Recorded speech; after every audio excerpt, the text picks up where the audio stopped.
Lesson on non-homogeneous linear ordinary differential equations.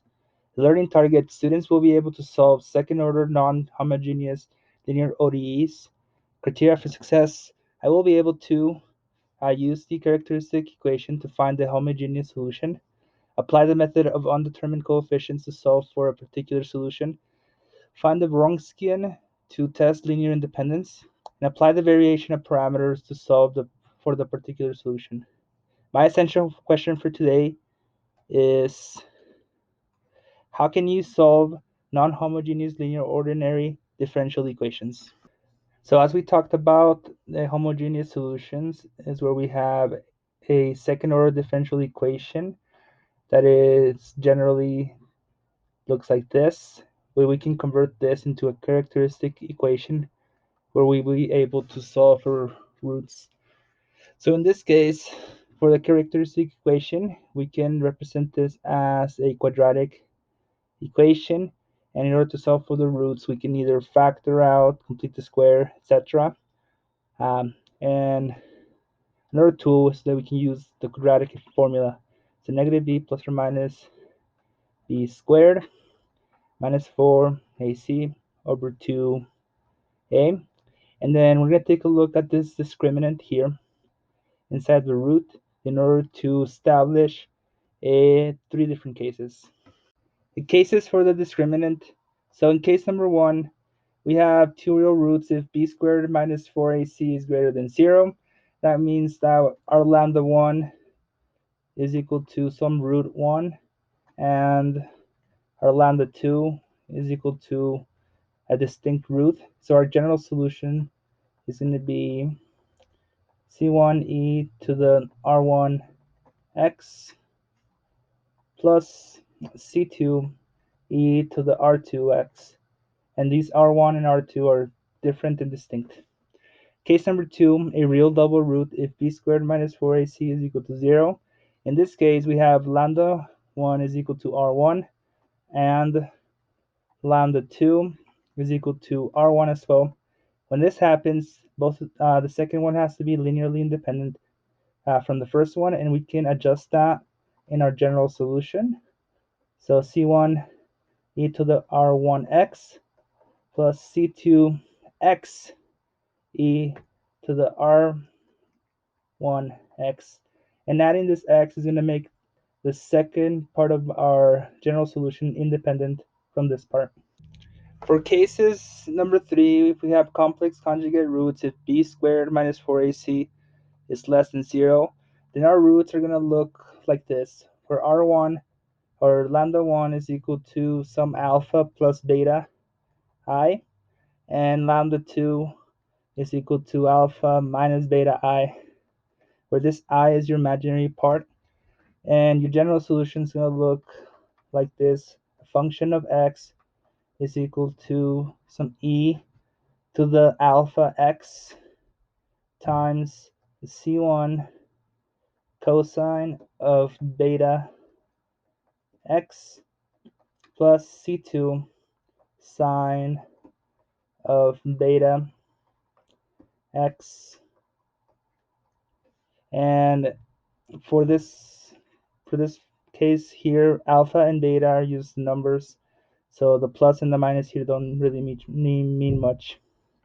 Case number one, we have distinct roots, so we're going to convert this into our characteristic equation of lambda squared plus 2 lambda minus 8 is equal to 0, and we're going to be able to factor this out as following, where we have lambda here, and the factors of 8 that add up to 2 are going to be plus 4 and minus 2.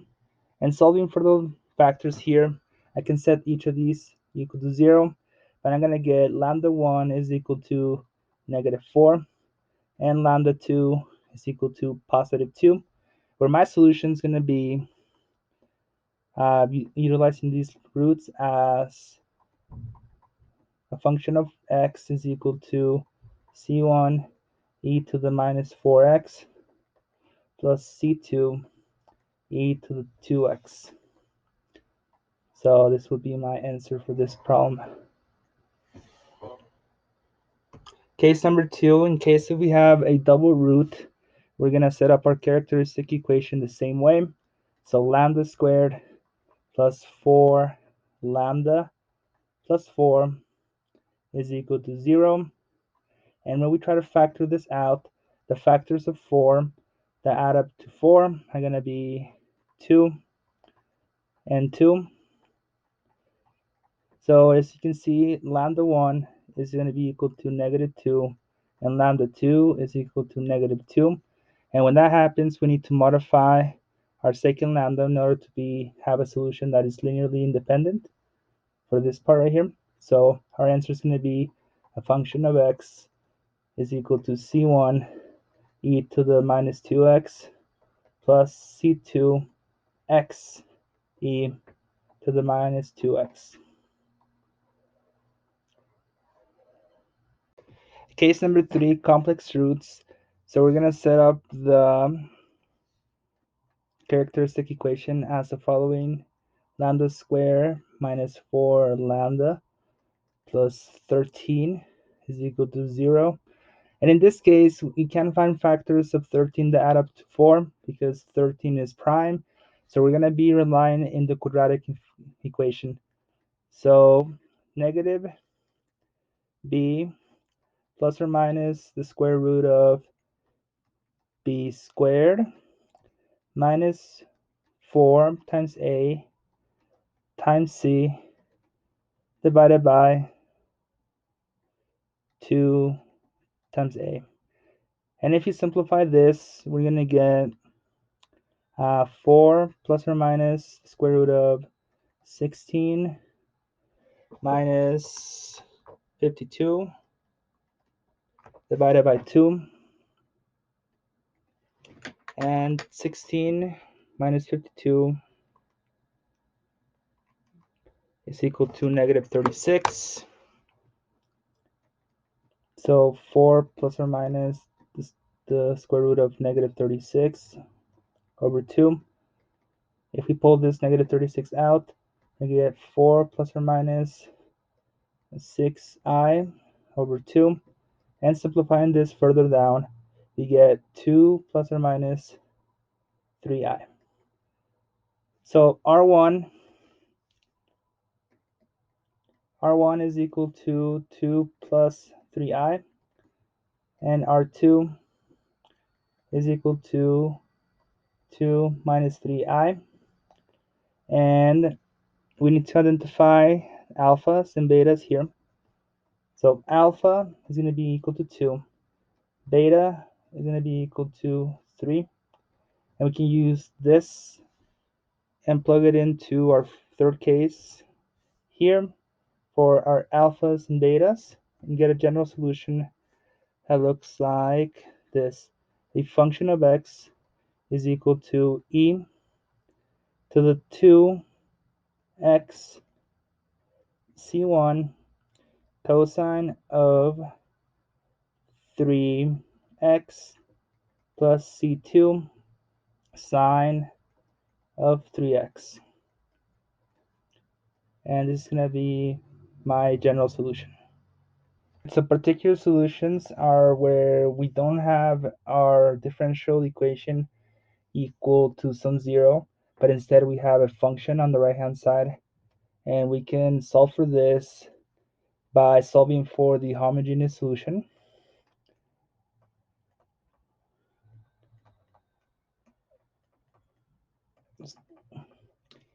Independently, and the particular solution.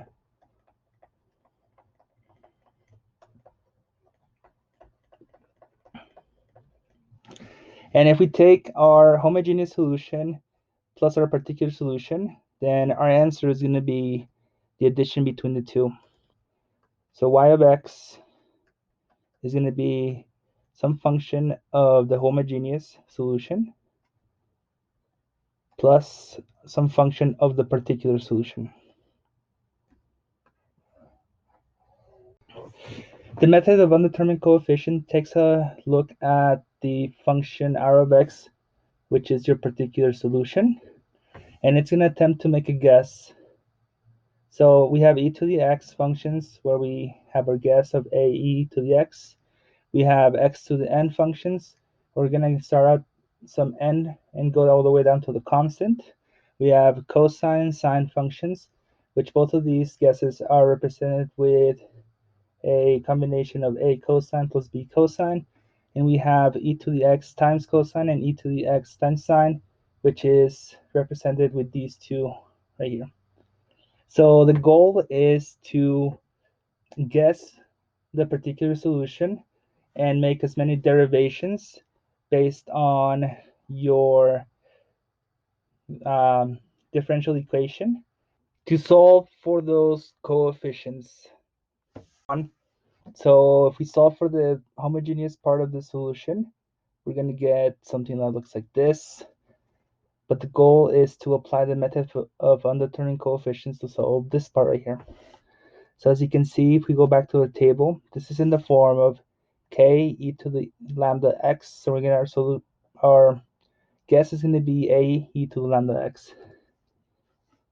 So we can begin by labeling our particular solution as a e to the 3x, and our derivation of that is going to be 3a e to the 3x, and our second derivation of the particular guess is going to be 9ae to the 3x.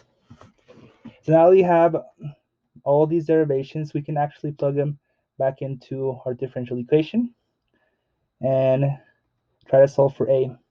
So y double prime is going to be equal to 9a e to the 3x plus 2 times our first derivation of 3a e to the 3x minus 8 times our first guess, ae to the 3x. And all of this is equal to our r of x function, which is e to the 3x. By simplifying this a little bit, we have 9a e to the 3x plus 6a e to the 3x minus 8a e to the 3x is equal to e to the 3x. And adding all of these together, we have 7ae to the 3x is equal to e to the 3x. And then isolating the a variable, we can divide both sides by a e to the 3x, 7e 3x, and it's going to leave me with a equals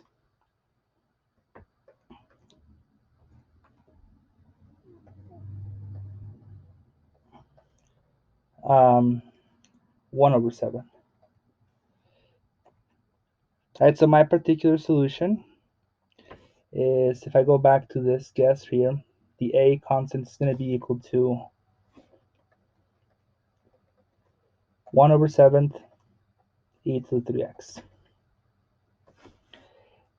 And now we can find our general solution if we add the homogeneous plus the particular. So my answer is going to be y of x is equal to c1 e to the minus 4x plus c2 e to the 2x plus 1 over 7 e to the 3x.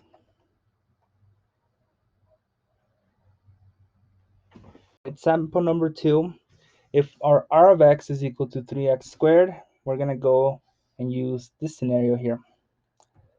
So to set up the particular solution, we're going to make guesses for this function. So to begin, why don't we say the particular solution is equal to ax squared plus bx plus c. And if we derive this once, we have y prime of p is equal to 2ax plus b. And if we derive it once more, the y double prime of p is equal to 2a. Now I have everything that I need in order to substitute into the differential equation. So substituting everything in, I have 2a plus 2 times 2ax plus b minus 8 times ax squared plus bx plus c, and all of this is equal to 3x squared. And I'm going to go ahead and add 0x terms for here and 0 constant terms. And you're going to see later why. So multiplying the left-hand side, I have 2a plus 4ax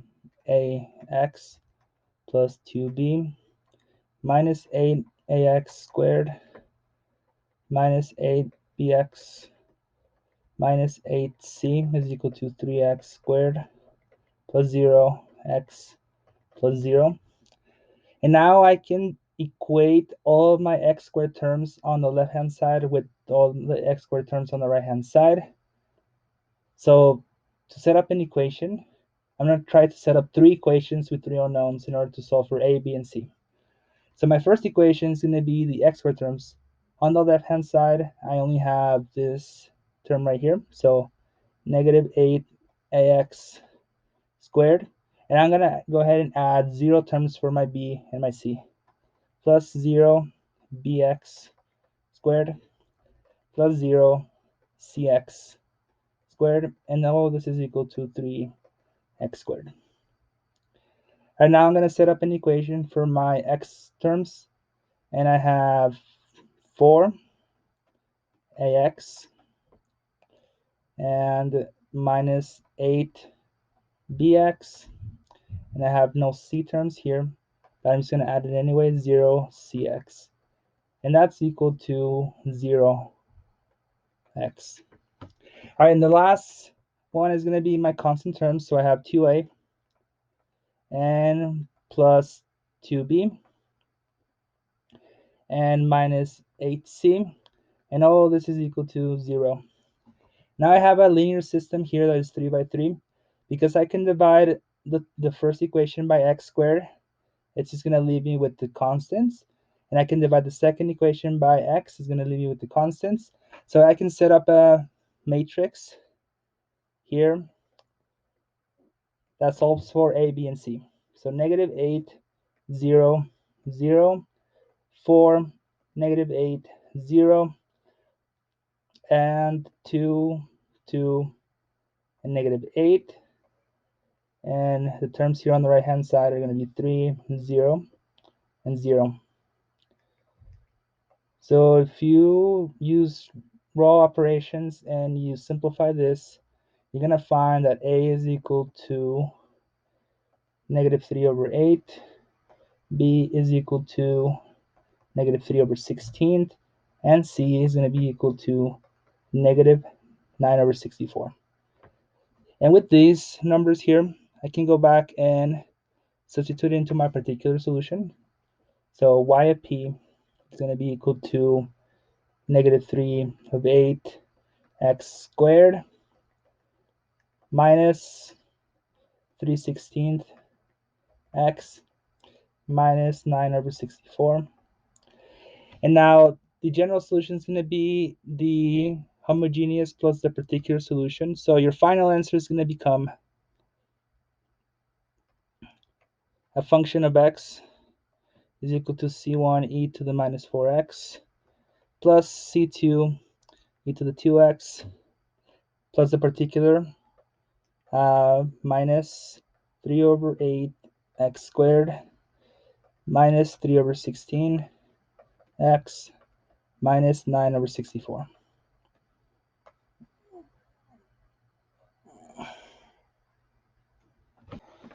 Right, example number 3. For this one, our r of x is going to be sine of 2x. So we're going to set up our particular solution with a cosine of b theta plus b sine of b theta. So the particular solution is going to be y of p is equal to a cosine of 2x plus b sine of 2x. If I take the derivative once, then y prime of p is going to be minus 2a sine of 2x plus 2b cosine of 2x. And if I take the derivative once more, then y double prime of p will be negative 4a cosine of 2x minus 4b sine of 2x. Now I just have to substitute all these values into my differential equation. So let's start off with the first one. I have negative 4a cosine of 2x minus 4b sine of 2x plus 2 times my y prime, negative 2a sine of 2x plus 2b cosine of 2x plus a negative 8 times my y particular function, a cosine of 2x plus b sine of 2x. And all of this is equal to my r of x function. And I'm just going to add in a 0 value in for my cosine portion of this. And you're going to see why later. But I had 0 cosine of 2x and 1 sine of 2x.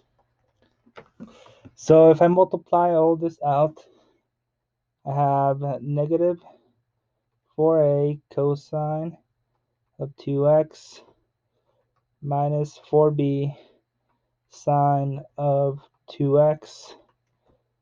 2 times negative 2 is minus 4a sine of 2x. And 2 times positive 2 is just plus 4b cosine of 2x. Negative 8 times 1 is just minus 8a cosine of 2x. And negative 8 times 1 is just minus 8b sine of 2x. And all of this is equal to 0 cosine of 2x plus 1 sine of 2x. Now if I equate all of my cosines together, then I'm just going to simplify this a little bit. I'm going to pull this 4a and add it to this negative 8, and that's going to give me negative 12a total. And then any other cosine, I have b terms, so plus 4b. And all of this is cosine of 2x. And I know that all my cosines are going to be equal to 0 cosine of 2x. Now I'm going to do the same thing for the sines. And looking at all these, I have negative 4a sine here. So negative 4b,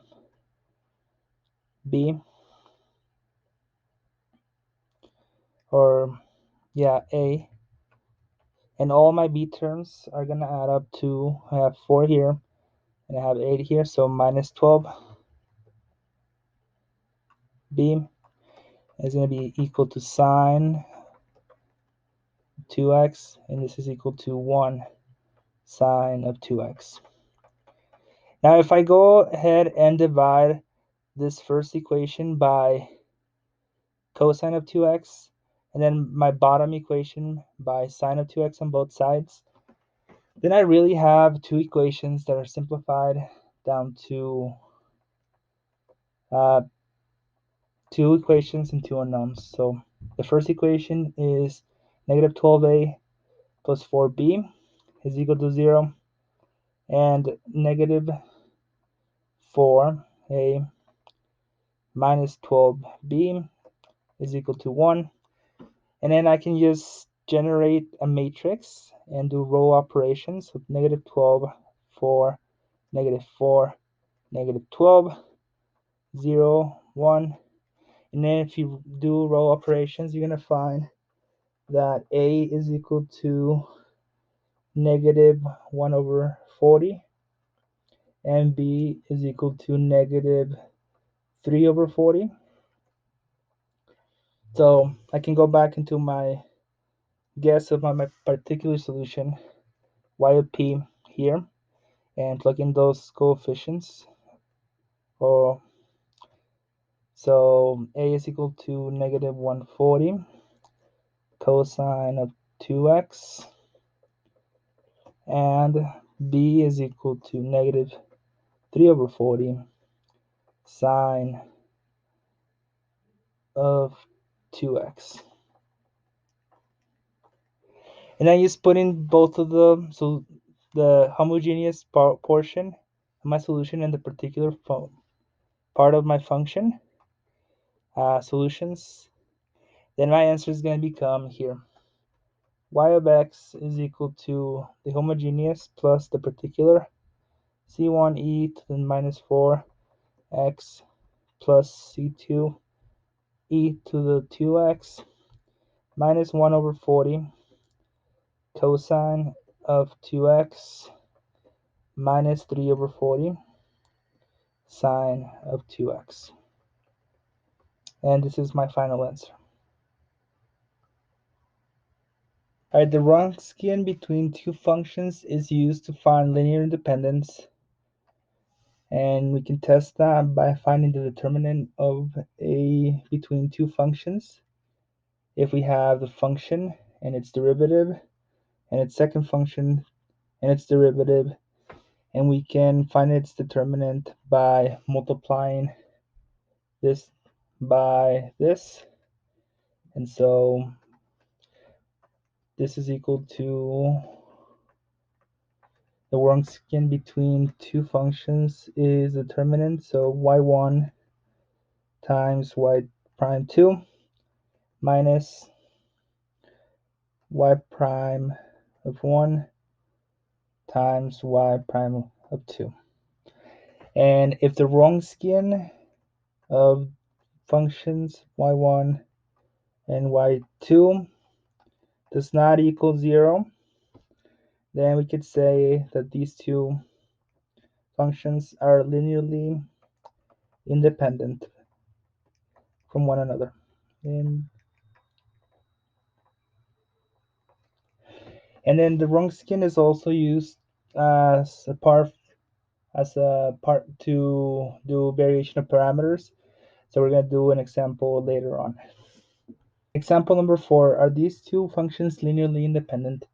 So we're going to set up the Wronskian between function 1 and function 2 as the determinant between the first function and its derivative and the second function and its derivative, and we're going to multiply y1 x cubed times y prime of 2 2x minus y prime of 1 3x squared times y2 x squared.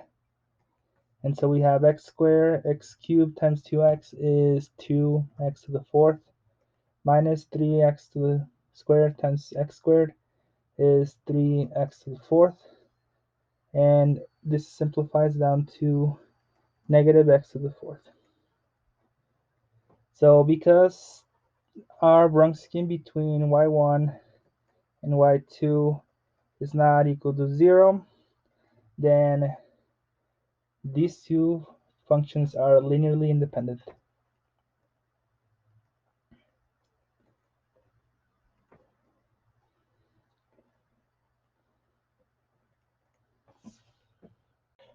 The variation of parameters follows this formula.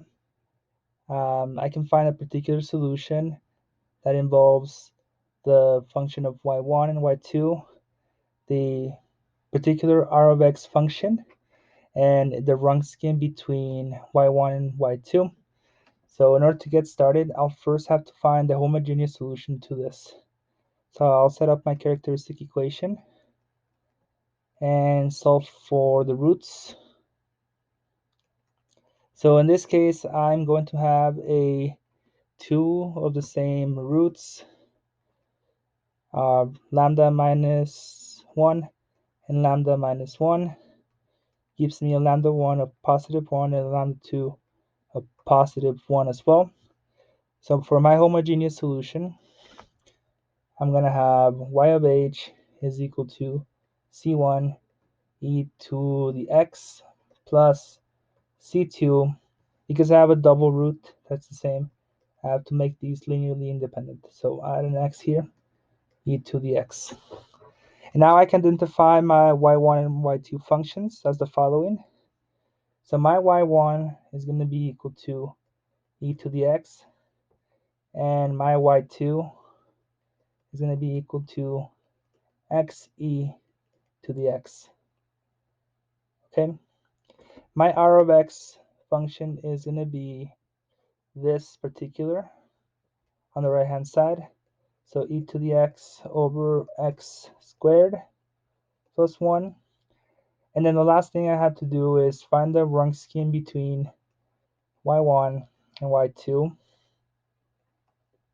And that's going to be equal to the determinant between e to the x, x e to the x,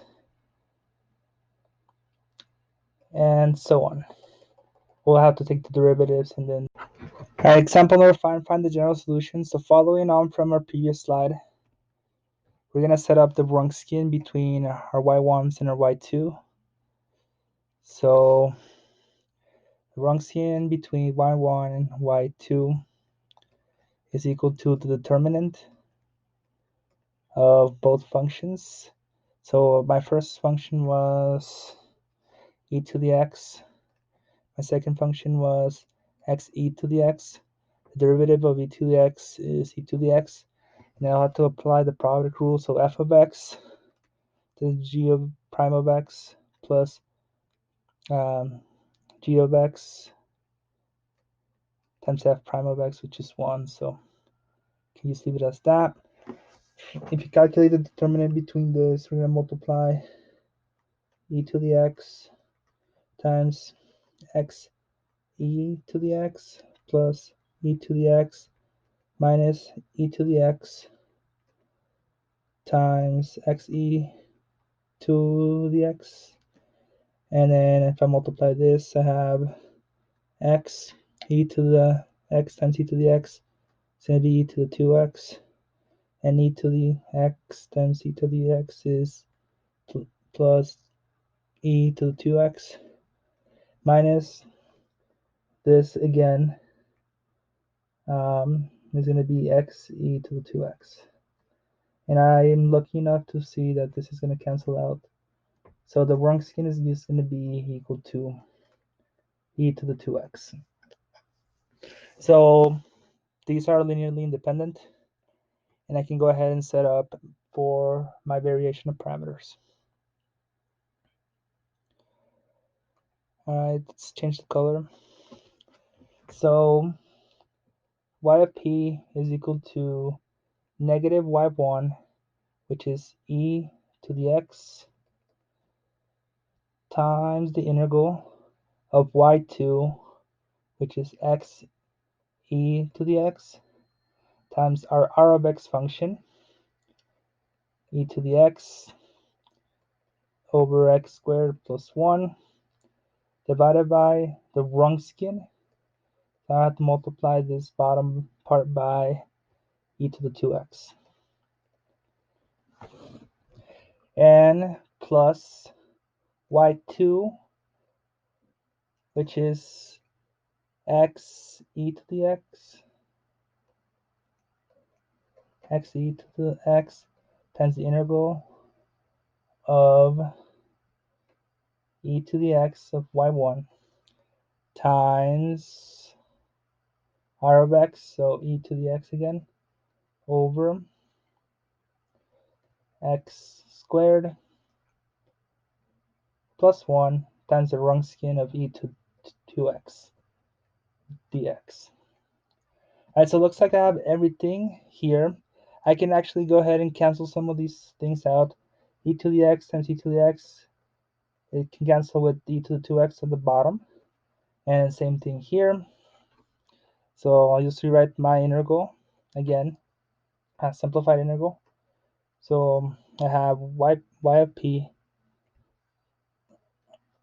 is equal to negative e to the x times the integral of x over x squared plus 1 plus x e to the x times the integral of 1 over x squared plus 1 dx.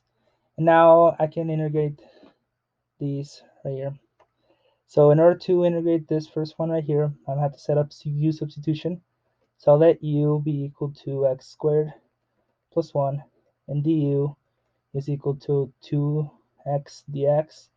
And if I divide both sides by 2, then I have 1/2 du is equal to x dx. So let's substitute that in to the first integral. So y of p is equal to negative e to the x, the integral of, I have 1 du. Actually, I have to pull this 1/2 out first, and now I can do the integral. So 1 du, that takes care of x dx, and then the bottom is just u plus, now this integral here is going to be, I'm going to use a table, but this is equal to the tangent inverse of x. All right, so I can use solve for this. All right, this specific integral here is equal to tangent inverse of x. All right, so I'm just going to go ahead and substitute that in. Times the tangent inverse of x. All right, so now all I have to do is just solve this integral. And I know that 1 over u is, the integral of 1 over u is the natural log of the absolute value of u plus xe to the x times tangent inverse of negative 1 of x. And then the last thing I have to do is just go back and see my u substitution and then substitute in my u. So my particular solution is going to be negative 1 over 2 e to the x ln of the absolute value of x squared plus 1 plus xe to the x times the tangent inverse of x. And now I can finally find the general solution of all this. So the particular y of x is equal to the homogeneous plus the particular. And so my final answer is going to be y of x is equal to c1e to the x plus c2xe to the x plus all of this. So minus 1 over 2 e to the x natural log of the absolute value of x squared plus 1 plus xe to the x tangent inverse of x.